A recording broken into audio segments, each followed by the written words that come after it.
Directions. Match each definition with the vocabulary word in the word bank. Place the letter of the word in the blank beside the correct definition. Underline the key words in the definitions to help you.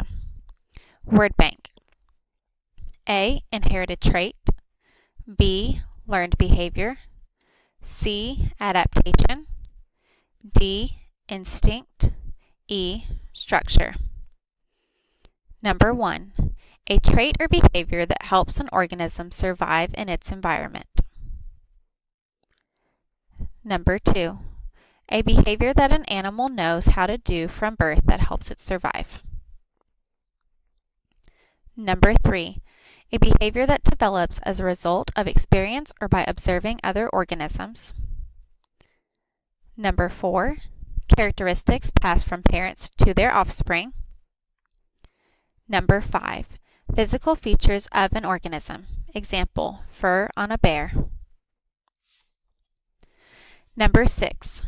Which of these behaviors would be an inherited ability for a dog? A. Chasing cats. B. Sitting on command. C. Peeing outside on grass. D. Coming when called. Number 7.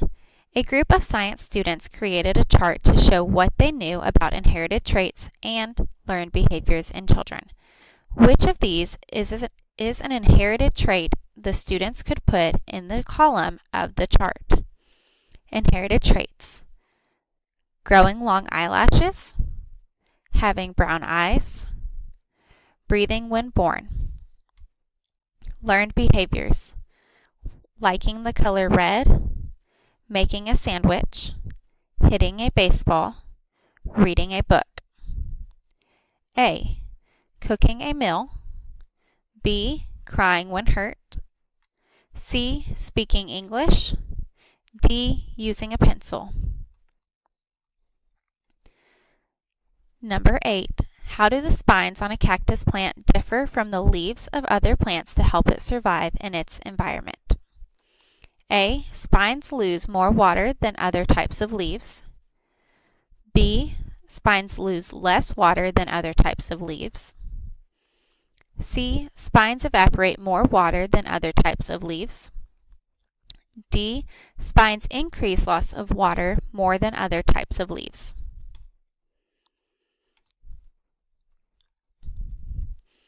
Number 9. The chart below shows the number of chipping sparrows and grasshoppers living in a grassland biome. Grassland habitat, number of animals, chipping sparrows, grasshoppers. What happened to the grasshopper population between 2002 and 2003? A. It stayed about the same. B. Increased a lot. C. They had babies. D. Decreased a lot. Number 10. Look at the picture of the duck and frog. How does each animal use its feet in the same way to help it survive? A. They each use their feet as springs to jump for insects. B. They each use their feet as anchors to keep them in one place in the water. C. They each use their feet as paddles to push them through the water. D. Having a spiky tail to keep away predators. Number 12. Some animals have sharp teeth while others have flat teeth. The structure of an animal's teeth is most related to A. The sound the animal makes. B. The organism the animal eats. C. The environment in which the animal lives. D. The animal's ability to escape predators. Directions. Put an I for inherited trait or an L for learned behavior. Number 13. Feathers. Number 14. Lion jumping through hoop. Number 15. Flower color.